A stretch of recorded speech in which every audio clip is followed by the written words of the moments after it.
What's up, everyone? This is Tatum. I'm back with another episode of Flowers. For those that's new to my channel, Flowers is my segment where I like to give some albums that I love or just some great albums, they're flowers. So today, this one's a treat because this artist that I'm doing is a hometown legend. He's from where I'm from, Washington, D.C., probably one of the greatest singers, artists of all time.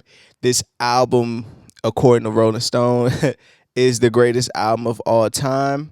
So I just wanted to give this flowers, and I've been listening to it a lot recently. So today, without further ado, I'm going to be discussing Marvin Gaye, What's Going On. Marvin Gaye, What's Going On came out in 1971, May 21st, 1971.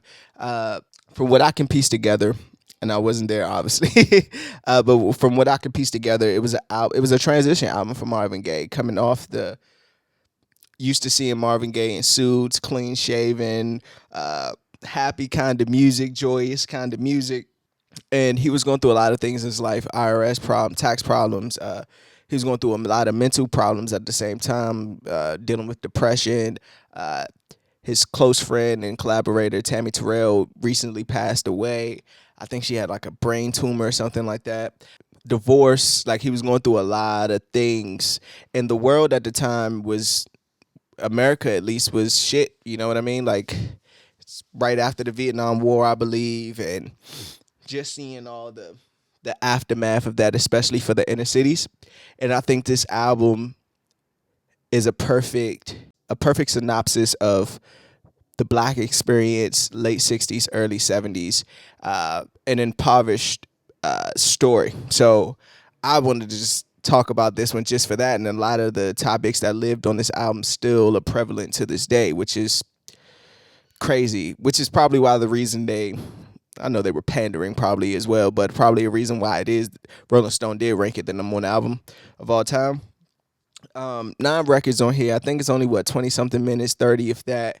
And it's just a great body of work. So I'm not going to take up too much of your time. I'm going to talk about some of the things I loved about this album and just give it its praise. So let's get into it. The album starts with What's Going On, which is the title track. Probably one of the most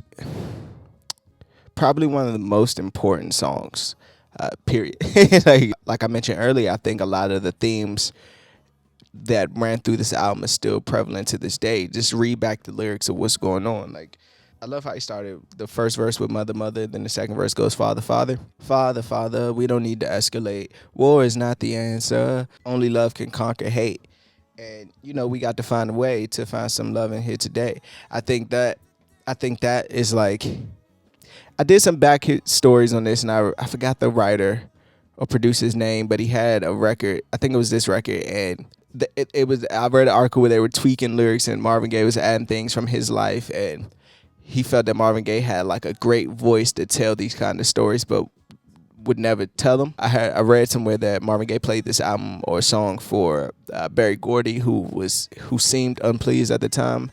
That's just a rumor, speculation. If anybody in the comments know a little bit backstory on that, let me know. Because at the time, Marvin Gaye felt like I know this word gets thrown around a lot, but he felt like a slave to Motown. He just felt like a puppet to them. Like, he was just doing everything they wanted to do, and a little bit of artistic control, which is crazy because he was Marvin Gaye and he put up so many hits prior to. This is his 11th album, bro. Like, can you imagine like your 11th album and you hit the one out the park? Like, that changes everything. Even the production on this album is a constant. You could tell they were just in a zone, in a pocket, because all of them blend. Every song bleeds into the next record. So you get What's Going On, you go into What's Happening, Brother, and that record, to me, symbolizes that soldier, Black African-American, coming home from the war and seeing, oh shit, what were we fighting for? Because the shit over here in my neighborhood, inner cities, have gotten worse. I can imagine, I only see documentaries and movies, but how the Vietnam War affected the urban communities, like drugs, heroin, loss of jobs, women turned into providers because their man went off to war, or like it's just so kids disempowered and kids going to shitty schools, and it's just accumulation of all this this muck. You know what I mean? So to hear a song like that coming after what's going on, and you're speaking from the soldier's perspective, and I believe his brother fought in the Vietnam War as well. So just to have those stories, and then you go into Flying High, which I read he wasn't even into drugs that much besides marijuana at the time, but him himself, he dealt with a lot of drug problems, coke, heroin in the 70s. So dealing with that depression and more divorces after this. But that was amazing to have those two stories tie in. And then going to Save the Children, as he speaks on, like, with all this going on, who's going to save the children? One thing I did, by the time I got to listen back to it, when I got to Save the Children, I realized that a lot of these records didn't even have hooks or choruses. They were just flowing of thoughts. Like, and it kind of hit the way he was singing. It kind of made it the catchy moment of the record, but in an instance, it didn't really have a hook. It was these thoughts just flowing, and I appreciate that just from a untechnical, structured record kind of thing. It's kind of dope when the artist just steps out of the box and music becomes more a feeling than formula. And I think that is a perfect, Save the Children is a perfect indication of that. God is Love is another great record. You go into Mercy, Mercy Me, which is probably my favorite on here. The vibe of Mercy, Mercy Me, things ain't what they used to be. I was a kid listening to this. Like, I'm compared to Marvin Gaye and the people who probably gonna watch this, still a kid, you know. But when you hear Mercy, Mercy Me, I swear I just see cold New York kind of projects, Cadillacs, Lincolns, just poverty, man. Like, that song like represents, it paints the picture of poverty so well. Stevie Wonder did that a lot too. This record just puts me there. I think that's why you'll hear this song a lot in those kind of, they'll place this song in movies and TV shows with, and it fits perfectly. And I'm probably I'm probably just subconsciously been hypnotized by that so much that I just think that. But Mercy, Mercy Me is crazy. And then at the end, where the part is like two different parts I love, when it goes, when the horns come in towards the end, or where it goes the dun dun dun dun dun dun dun dun, and it's like this like kind of choirist kind of voice. And one thing I do want to give props to Marvin Gaye, because I don't think he gets his praise, but this is his flowers, right? So his vocal ability at the time, and you hear his stacks and how he was doing his own background vocals, and it was just beautiful. Like, the stack of vocals was just, listening back to it, I'm like, oh, that was so dope how he, you know what I mean? Like, he was just a genius at that. And the stuff he sang on Mercy, Mercy Me, again, still relates to this day. Mercy, Mercy Me, things ain't what they used to be. Radiation underground and the sky, animals, birds who live by a dime. What about this overcrowded land? How much more abuse from man could she stand? Shit is still going on today. Pollution, overpopulation, people destroying the environment, people destroying the ocean. It was literally just an oil spill here in California last week.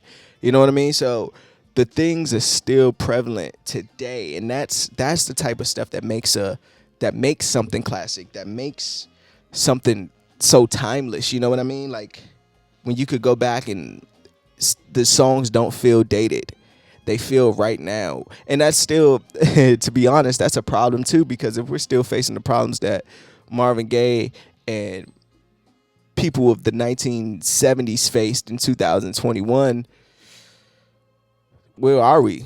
Like, where are we at actually? And this album was 71 to 2021, and this album is 50 years this year, 50 years old. So, like, just imagine, like, who are we as people that we're still stuck in this time warp of things. You know what I mean? Right On, dope.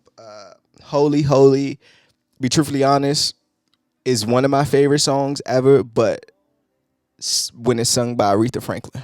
The Aretha Franklin version of Holy, Holy from her gospel album, which is probably my favorite piece of gospel, just body of work, is amazing. And I remember, just a sidebar, I remember like her catching flack for performing a Marvin Gaye song in church.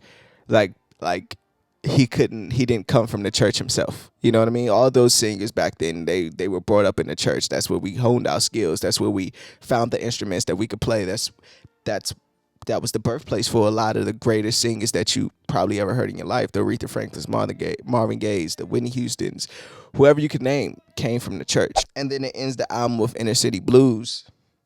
In the way that just starts, boom, boom. It makes it feel like a heartbeat, like it like time stops when that record comes on. And the fact that he had that groove, like that groove, that doom doom doom doom doom doom doom doom, that groove is just amazing for him to be saying those words on here. Make me wanna holler, throw up both my hands. There's a part where he throw up my hands, like that part always like gets me every time I hear it. Amazing fucking record though, amazing. Like to have 3 records on here that's probably considered the greatest songs of all time. You can't lose. You can't lose. Rockets, moonshots, spin it on the have-nots. Money we make it before we see it, you take it. Alluding to his tax problems. He says, inflation, no chance to increase finance. Bills pile up sky high, send boy off to die. Vietnam War, financial issues for his own family when he returns back home, or the financial issues that his family's living through as he's at the war and he doesn't know. Like, it ain't the times that we are now that you could communicate.